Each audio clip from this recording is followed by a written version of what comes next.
Muy buenas y bendecidas noches, señores. ¿Cómo están? Ya estamos de nuevamente aquí, para la transmisión de la lectura.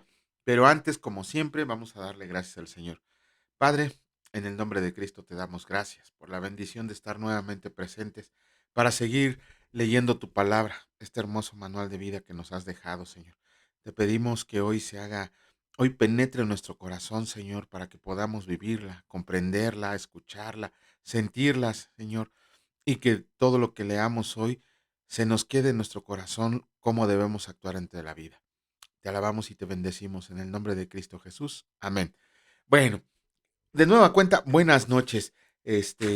Otra vez vamos a hacerlo de esta manera, en virtud de que tenemos muchas cosas que hacer. Ya el Señor dirá cuándo regresamos a las transmisiones en vivo.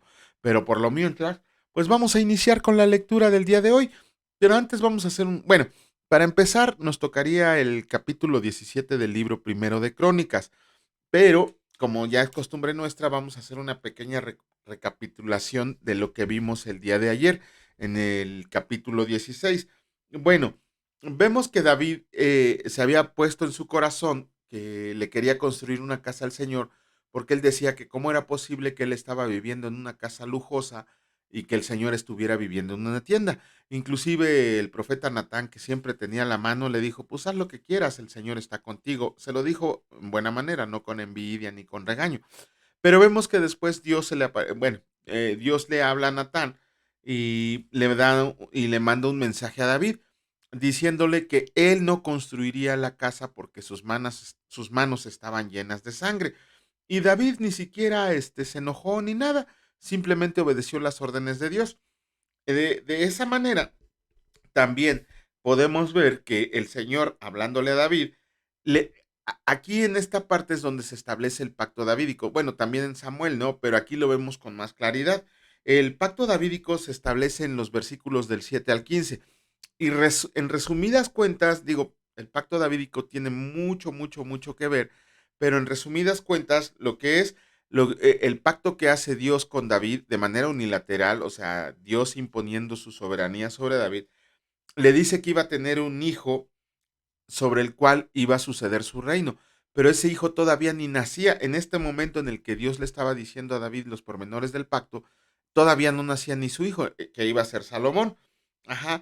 Que ese hijo iba a ser el encargado de construir el templo. Por eso sabemos que su hijo sería Salomón. Que su reino iba a ser establecido para siempre. Y que, bueno, y que a pesar de los pecados de Salomón, el reino no se le iba a quitar nunca, siempre iba a haber un descendiente de él. Ajá. Y que sobre la casa de David, el trono y el reino serían establecidos para siempre. Pero bueno, nosotros nos preguntaríamos, bueno, ¿y qué pasó con la conquista siria, la babilónica, la griega, la romana? ¿A poco siguió reinando David? Ojo, ahí tenemos que ver que el pacto se cumple perfectamente con la llegada de Jesucristo y con el establecimiento de su reino. Ajá, a grandísimos rasgos, de eso se trata el pacto davídico, el famoso pacto davídico. Recuerden que la palabra de Dios en el Antiguo Testamento hay varios pactos, el pacto con Noé, el pacto con Abraham, el pacto davídico, el nuevo pacto, pero bueno, así que sin más, vamos a comenzar con la lectura del día de hoy, que nos toca el capítulo 18, perdón, el capítulo 18 del libro primero de Crónicas, y escrito está: David extiende sus dominios. Después de estas cosas aconteció que David derrotó a los filisteos y los humilló, y tomó a Gat y sus viñas de mano de los filisteos. También derrotó a Moab, y los moabitas fueron siervos de David, trayéndole presentes. Asimismo derrotó David a Hadad-Ezer, rey de Soba, en Amad, yendo esto a asegurar su dominio junto al río Éufrates. Y le tomó David 1000 carros, 7000 de a caballo y 20,000 hombres de a pie, y desjarretó David los caballos de todos los carros, excepto los de los 100 carros que dejó. Y viniendo los sirios de Damasco en ayuda de Hadad-Ezer, rey de Soba, David hirió de ellos 22,000 hombres, y puso David guarnición en Siria de Damasco, y los sirios fueron hechos siervos de David, trayéndole presentes, porque el Señor daba la victoria a David donde quiera que iba. Tomó también David los escudos de oro que llevaban los siervos de Hadad-Ezer, y los trajo a Jerusalén. Asimismo, de Tibat y de Cun, ciudades de Hadad-Ezer, Tomó David muchísimo bronce, con el que Salomón hizo el mar de bronce, las columnas y utensilios de bronce. Y oyendo Toi, rey de Jamai, que David había deshecho todo el ejército de Hadad Ezer, rey de Soba, envió a Adoram su hijo al rey David para saludarlo y bendecirlo por haber peleado con Hadad Ezer y haberlo vencido, porque Toi tenía guerra contra Hadad Ezer. Le envió toda clase de utensilios de oro, de plata y de bronce, los cuales el rey David dedicó al Señor con la plata y el oro que había tomado de todas las naciones de Edom, de Moab, de los hijos de Amón, de los filisteos y de Amalec. Además de esto, Abisai, hijo de Sarbia, destrozó en el Valle de la Sal a 18,000 edomitas y puso guarnición en Edom, y todos los edomitas fueron siervos de David, porque el Señor daba el triunfo a David donde quiera que iba. Oficiales de David.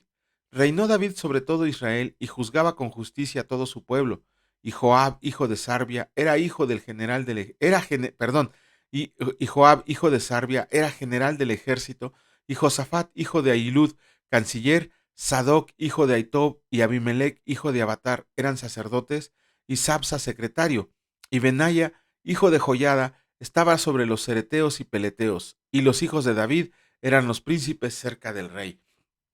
Y con eso acabamos la lectura del día de hoy. Ahora sí estuvo bien cortita, yo creo que es porque es media semana, ya no los queremos atosigar tantos, pero bueno, ahora vamos a continuar con la lectura. En esta ocasión nos tocaría el capítulo 2 del libro de Jonás, pero ¿qué podemos llevarnos de Jonás? Ok, ayer inclusive en la introducción estábamos viendo que el buen Jonás era un profeta y era un profeta de Dios y recibió un mandato del Señor acerca de que se fuera a predicar a la ciudad de Nínive. En ese entonces Nínive era una de las ciudades más grandes. De hecho, la palabra dice que tardó 3 días en recorrerla a pie de punta a punta. Pero ¿por qué Jonás no quería ir a Nínive? Ok, porque era una población asiria. De hecho, era la capital de Asiria en esos tiempos. Ajá. ¿Y quiénes eran los asirios? Más adelante vamos a ver que fue el primer reino que los dispersó. Fue el primer reino que los conquistó y los dispersó. Pero los asirios siempre habían tenido bronca con los israelitas, con los hebreos. Este, y Jonás pues tenía miedo, o le tenía, y la parte les tenía mucho coraje. De hecho, en los libros de historia, el pueblo asirio era muy salvaje, muy salvaje.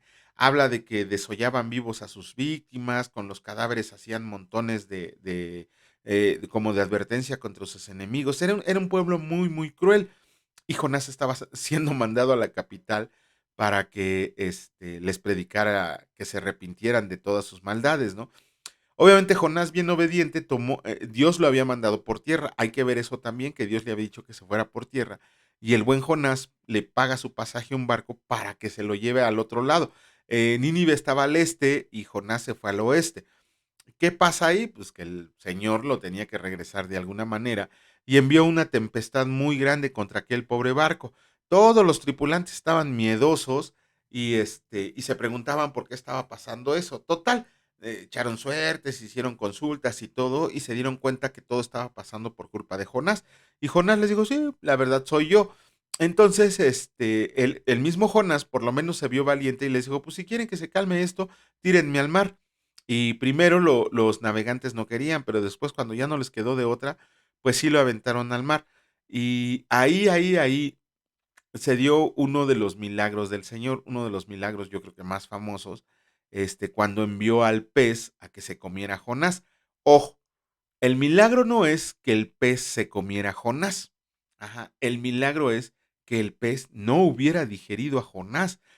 Todos sabemos, bueno, sí, la gran mayoría de la gente sabe que el estómago, ya sea de un animalito, ya sea de un humano, tiene ácidos gástricos muy fuertes que inclusive en algunos animales son capaces hasta de deshacer metales. Ajá.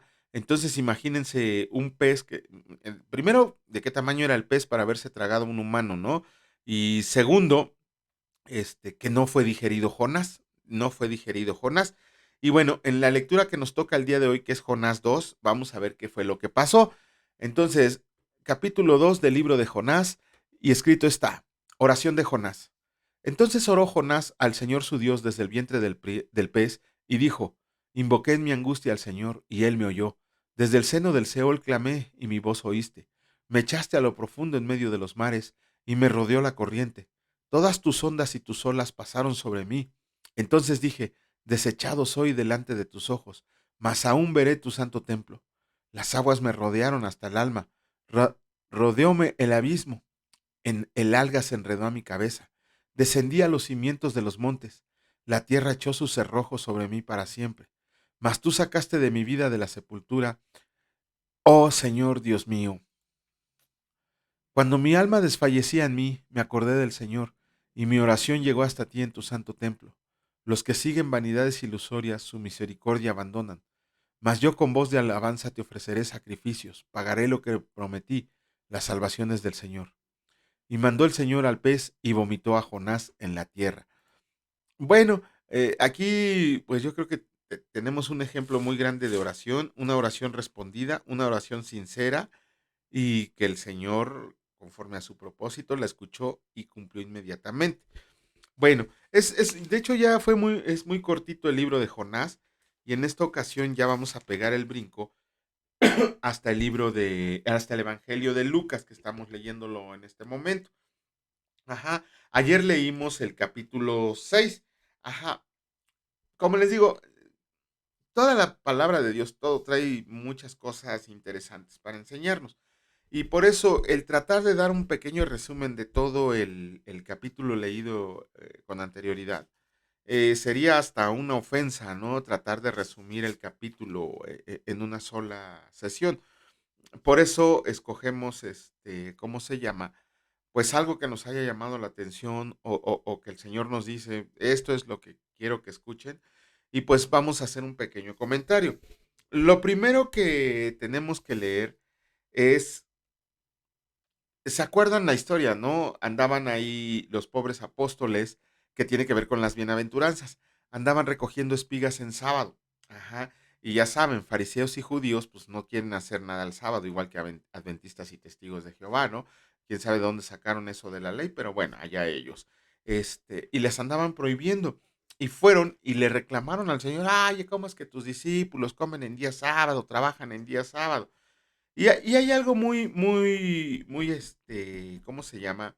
Ahí entre los versículos 3 y 7 hay uno que dice que el Hijo del Hombre es dueño hasta del sábado. Ajá, que el sábado no se hizo para Dios, sino que Dios hizo el sábado.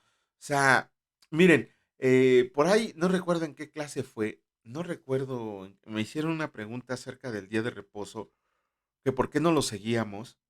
Y estamos un poco confundidos con el tema en las escrituras. ¿Por qué? Porque para empezar, el Señor no dijo que dejaran de trabajar, el Señor dijo que nos dedicáramos a observar la ley, a estudiar la ley, a meditar en la ley, cuando se los dio en el Antiguo Testamento. Cuando vino Jesucristo, que es nuestro reposo, es para pensar en la palabra de Dios, para estar en comunión con Jesucristo, pero nunca nos dice que dejemos de trabajar. De hecho, los escribas judíos, para poder definir qué era el trabajo, tuvieron que ahí tener una serie de sesiones para definir lo que era el trabajo. Y si viéramos nosotros cómo se define el trabajo, a lo mejor hasta nos daría risa, ¿no? Porque trabajo es levantar más de 20 plumas o una pluma para escribir tiene que tener cierto peso, o sea, muchas cosas que ya no son del Señor. De hecho, si testigos adventistas estudiaran la palabra del Señor, se darían cuenta que no tiene nada que ver con lo que ellos predican, pero no estudian historia, no estudian la palabra y entonces andan creyendo lo que les dicen hombres que no han leído la palabra, no han estudiado y simplemente sacan conclusiones sin ver el contexto. Tendrían que estudiar un poquito de las costumbres del pueblo judío en esos tiempos para comprender a qué se refiere el concepto de trabajo en día sábado. Pero bueno, la otra cosa que nos llama la atención es eh, hay algo bien hermoso ahí en el versículo 12, antes de que Jesucristo escogiera a sus discípulos. ¿Qué dice la palabra que hizo? Se pasó orando toda la noche. Ujú. Imagínense nada más, Jesucristo iba a elegir a 12 hombres que se iban a encargar de regar la palabra del Señor, no en Judea, no en Grecia, no en todo el mundo. La palabra de Dios dice, vayan y hagan discípulos en todas las naciones. Ajá, entonces, no era una tarea fácil, es como si ahorita a nosotros nos dijeran: "No, pues, ¿sabes qué? Tienes que elegir a un muchacho para que vaya y evangelice a un anexo", ¿no? Alguna vez a mí me pasó, estábamos, dando unas bueno, dimos mucho tiempo sesiones de liberación de las adicciones por medio de la palabra de Dios, en una casa de recuperación de adicciones. Y éramos un grupo pequeño, porque en realidad, cuando te vas a meter a ese lugar, primero la batalla con espíritus inmundos, la batalla espiritual. Después la batalla con el tipo de gente, porque en ese lugar iban hasta presidiarios por medio de un programa del gobierno, iban personas de la calle, también iban personas, ¿cómo se llama? Que eran de hijos ricos, iban personas de hijos pobres, venían personas de provincia. Ajá. Y los que estábamos ahí, pues, nos habíamos preparado un poco y además éramos bien aguerridos los que estábamos ahí. No éramos así, medio timidones a la hora de compartir la palabra de Dios. Cuando vas a uno de esos lugares, tienes que llegar con autoridad, porque si no llegas con autoridad, quién sabe qué te va a pasar, porque los mismos espíritus inmundos te echan a patadas. Entonces, alguna vez invité a un compañero del instituto a que nos apoyara a dar una clase. Bueno, como él no estaba preparado, como no era, plan del Señor que fuera este muchacho, bueno, este señor, casi me lo agarran a trancazos ahí, ¿por qué? Porque no supo cómo evangelizar a ese tipo de personas. Si no hubiera estado presente ahí, yo creo que lo hubieran linchado ahí adentro, ¿no? O sea, tuve que calmar los ánimos, tuvimos que imponer autoridad y todo esto. Pero entonces vemos que inclusive para ese tipo de situaciones tenemos que hacerle una oración al Señor para que nos indique si es o no correcto lo que estamos haciendo. No es nada más de decir, es que es mi cuate y me cae bien y además se ve que le echa muchas ganas a la palabra de Dios. Lo voy a llevar para que evangelice personas con adicciones. No, todo se tiene que poner en manos del Señor. Y lo vamos a ver también con Santiago ahora que lo veamos. Todo se tiene que poner en manos del Señor. Tenemos que pasarnos en oración para ver quiénes eran las personas que podían ingresar a dar clases, ¿no? Porque no nada más es decir: yo voy", no, o sea, ya cuando estás ahí, algún día alguno de ustedes escuchas que tengan, algún ministerio, algún llamado para ir a dar, alguna sesión, algún programa de evangelismo, a reclusorios, a anexos, a hospitales, a, asilos, a orfanatos, ¿cómo se llaman estos lugares donde están las personas que tienen problemas de salud mental? No me acuerdo, cómo se llaman ahorita, pero bueno, nosotros, amigos y yo, estamos, ya tuvimos experiencia en ese tipo de situaciones y con todo el gusto del mundo acérquense a nosotros para poderles dar un programa de cómo se deben de evangelizar esas personas, cómo deben de llegar, cómo deben de hacer todo esto. De esa misma manera, Jesucristo se la pasó orando para ver a quién iba a elegir para proclamar el evangelio. Dice que de todos sus discípulos, porque lo seguía una muchedumbre, de todos sus discípulos agarró solo a 12. A 12. Recuerden que inclusive la palabra dice que envió a 70 discípulos a predicar el evangelio, pero luego seleccionó a 12. Si leemos con más atención la palabra, después seleccionó a 3, así como su círculo íntimo, ¿no?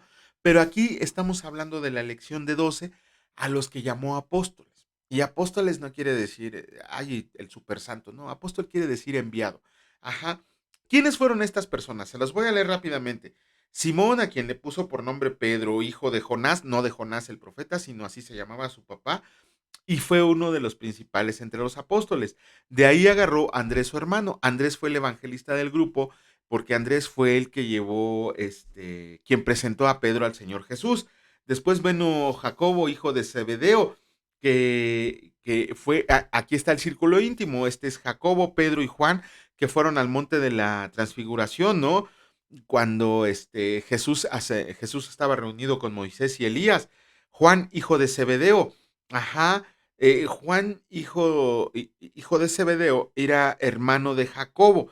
Y de hecho Jesús a estos cuates les puso por sobrenombre, Boanerges, hijos del trueno.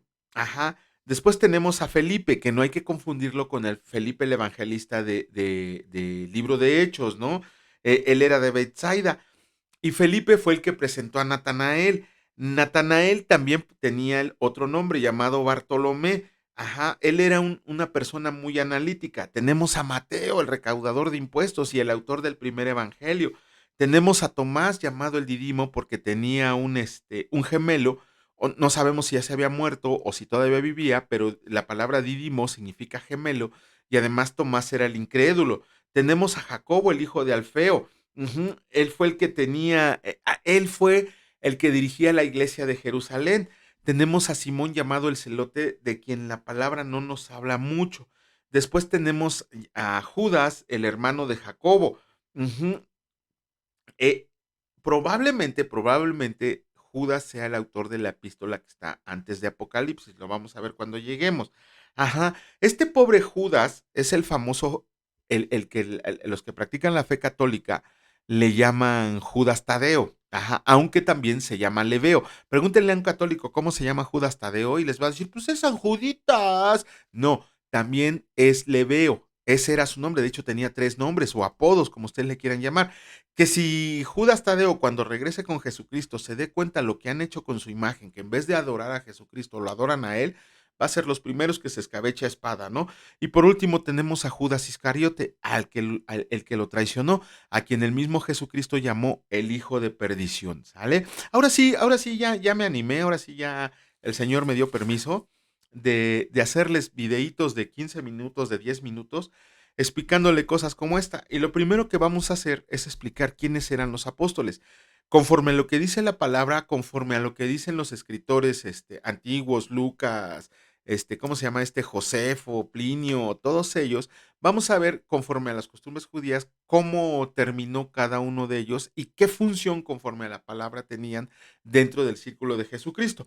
Otra cosa que tenemos que aprender es que ahí en las imágenes que luego veíamos en las iglesias ahí que nos ponían ahí cuando nos arrodillábamos ante imágenes, es que los apóstoles nos los dibujan como viejitos, ¿no? Como peloncitos, como bien buena onda, así ellos, como viejitos muy sabios.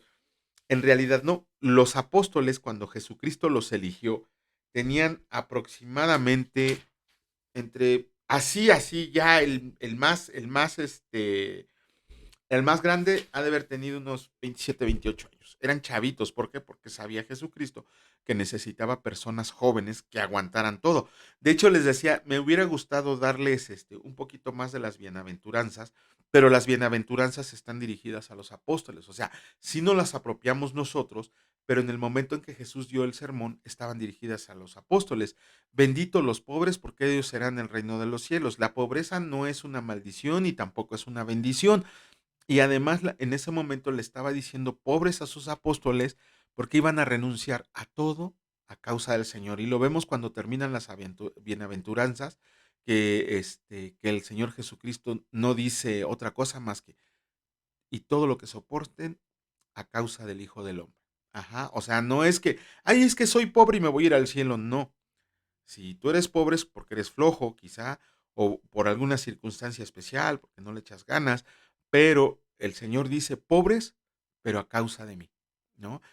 Todas esas personas que dejan todo, absolutamente todo, para servir al Señor. Nada más sí les voy a dar un ejemplo.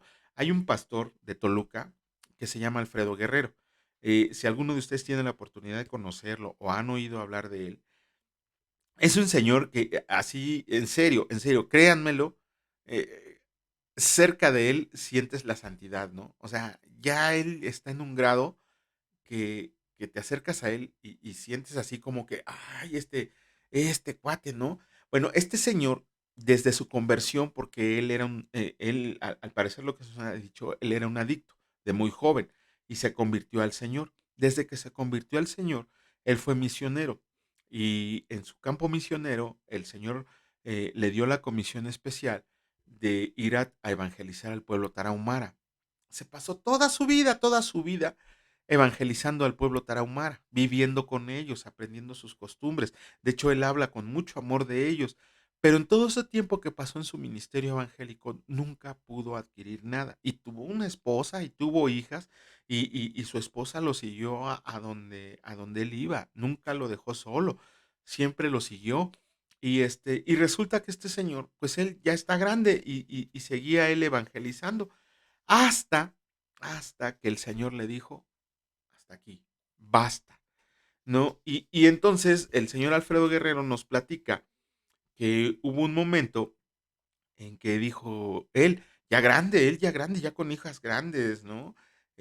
Dijo, pero señor, no tengo nada, ¿no? No tengo nada.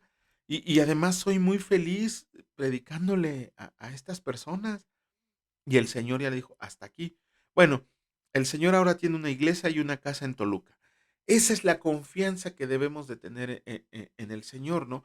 Cuando el Señor te elige para algo, no pongas peros, lo vimos también en Jonás. No pongas peros, el Señor va a cuidar de ti, va a velar de ti, y todo lo que necesites Él te lo va a dar. Es muy, muy, muy duro llegar a ese grado de depender del Señor. ¿Por qué? Porque nuestra carnalidad nos gana. Pero el día que dependes totalmente del Señor, te vas a dar cuenta que nunca te deja solo. Bueno, vamos a comenzar con la lectura del Evangelio de Lucas. En esta ocasión nos toca el capítulo 7 y escrito está: Jesús sana al siervo de un centurión. Después que hubo terminado todas sus palabras al pueblo que le oía, entró en Capernaum, y el siervo de un centurión, a quien éste quería mucho, estaba enfermo y a punto de morir. Cuando el centurión oyó hablar de Jesús, le envió unos ancianos de los judíos rogándole que viniera y sanara a su siervo. Y ellos vinieron a Jesús y le rogaron con solicitud, diciéndole: Es digno que le concedas esto, porque ama a nuestra nación y nos edificó una sinagoga. Y Jesús fue con ellos. Pero cuando ya no estaban lejos de su casa, el centurión envió a él unos amigos diciéndole: Señor, no te molestes, pues no soy digno de que entres bajo mi techo. Por lo que ni aun me tuve por digno de venir a ti. Pero di la palabra, y mi siervo será sano, porque también yo soy hombre puesto bajo autoridad, y tengo soldados bajo mis órdenes, y digo a este, ve y va, y al otro, ven y viene, y a mi siervo, haz esto y lo hace. Al oír esto, Jesús se maravilló de él, y volviéndose, dijo a la gente que le seguía: Les digo que ni aun en Israel he hallado tanta fe. Al regresar a casa, los que habían sido enviados hallaron sano al siervo que había estado enfermo. Qué hermoso, hermoso pasaje! Jesús resucita al hijo de la viuda de Naín. Aconteció después que él iba a una ciudad que se llamaba Naín, e iban con él muchos de sus discípulos y una gran multitud. Cuando llegó cerca de la puerta de la ciudad, he aquí que llevaban a enterrar un difunto, hijo único de su madre, la cual era viuda, y había con ella mucha gente de la ciudad. Y cuando el Señor la vio, se compadeció de ella y le dijo: No llores. Y acercándose tocó el féretro, y los que lo llevaban se detuvieron, y dijo: Joven, a ti te digo, levántate. Entonces se incorporó el que había muerto y comenzó a hablar, y lo dio a su madre. Y todos tuvieron miedo y glorificaban a Dios diciendo: Un gran profeta se ha levantado entre nosotros, y Dios ha visitado a su pueblo. Dios ha visitado a su pueblo. Bueno, y se entendió la fama de él por toda Judea y por toda la región de alrededor. Los mensajeros de Juan el Bautista. Los discípulos de Juan le dieron las nuevas de todas estas cosas, y llamó Juan a dos de sus discípulos y los envió Jesús para preguntarle: ¿Eres tú el que había de venir o esperaremos a otro? Cuando pues los hombres vinieron a él, dijeron: Juan el Bautista nos ha enviado a ti para preguntarte: ¿Eres tú el que había de venir o esperaremos a otro? En esa misma hora sanó a muchos de enfermedades y plagas y de espíritus malos, y a muchos ciegos les dio la vista. Y respondiendo Jesús les dijo: Vayan, hagan saber a Juan lo que han visto y oído. Los ciegos ven, los cojos andan, los leprosos son limpiados, los sordos oyen, los muertos son resucitados, y a los pobres es anunciado el Evangelio. Y bienaventurado es aquel que no haya tropiezo en mí. Cuando se fueron los mensajeros de Juan, comenzó a decir de Juan a la gente: ¿Qué salieron a ver al desierto? ¿Una caña sacudida por el viento? Mas, ¿qué salieron a ver? ¿A un hombre cubierto de vestiduras delicadas? He aquí, los que tienen vestidura preciosa y viven en deleites, en los palacios de los reyes están. ¿Mas qué salieron a ver? ¿A un profeta? Sí, les digo, y más que profeta, este es de quien está escrito: He aquí, envío mi mensajero delante de tu faz, el cual preparará tu camino delante de ti. Les digo que entre los nacidos de mujeres no hay mayor profeta que Juan el Bautista, pero el más pequeño en el reino de Dios es mayor que él. Y todo el pueblo y los publicanos, cuando lo oyeron, justificaron a Dios, bautizándose con el bautismo de Juan. Mas los fariseos y los intérpretes de la ley desecharon los designios de Dios respecto de sí mismos, no siendo bautizados por Juan. Y dijo el Señor: ¿A qué pues compararé los hombres de esta generación? ¿A qué son semejantes? Semejantes son a los muchachos sentados en las plazas, que dan voces unos a otros y dicen: les tocamos flauta y no bailaron, los endechamos y no lloraron. Porque vino Juan el Bautista, que ni comía pan ni bebía vino, y decían: demonio tiene. Vino el Hijo del Hombre, que come y bebe, y dicen: este es un hombre comilón y bebedor de vino, amigo de publicanos y de pecadores. Mas la sabiduría es justificada por todos sus hijos. Jesús en el hogar de Simón el fariseo.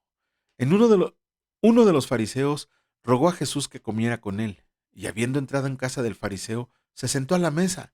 Entonces, una mujer de la ciudad, que era pecadora, al saber que Jesús estaba a la mesa en casa del fariseo, trajo un frasco de alabastro con perfume, y estando detrás de él a sus pies, llorando, comenzó a regar con lágrimas sus pies y los enjugaba con sus cabellos, y besaba sus pies y los ungía con el perfume. Cuando vio esto el fariseo que le había convidado, dijo para sí: si fuera profeta, conocería quién y qué clase de mujer es la que le toca, que es pecadora. Entonces respondiendo Jesús le dijo: Simón, una cosa tengo que decirte. Y él le dijo: di, maestro. Un acreedor tenía dos deudores. El uno le debía 500 denarios y el otro 50. Y no teniendo ellos con qué pagar, perdonó a ambos. Di pues, ¿cuál de ellos le amará más? Respondiendo Simón dijo: pienso que aquel a quien perdonó más. Y él le dijo: rectamente has juzgado. Y vuelto a la mujer, dijo a Simón: ¿ves esta mujer? Entré en tu casa y no me diste agua para mis pies, mas ésta ha regado mis pies con lágrimas y los ha enjugado con sus cabellos. No me diste beso, mas ésta desde que entré no ha cesado de besar mis pies. No ungiste mi cabeza con aceite, mas ésta ha ungido con perfume mis pies. Por lo cual te digo que sus muchos pecados le son perdonados, porque ama mucho, mas aquel a quien se le perdona poco, poco ama. Y a ella le dijo: ay, tus pecados te son perdonados. Y los que estaban juntamente sentados a la mesa comenzaron a decir entre sí: ¿quién es este que también perdona pecados? Pero él dijo a la mujer: tu fe te ha salvado, ve en paz. ¡Ay, qué tremendo! ¿No? Esto de que tus pecados te son perdonados. ¡Ay! ¿No? Pero bueno, vamos ahora a pasar a la lectura del libro de Santiago. En esta ocasión nos toca el último capítulo de la carta de Santiago. Ya acabamos Santiago. Mañana ya iniciaríamos con Primera de Pedro. ¿Ven cómo sí?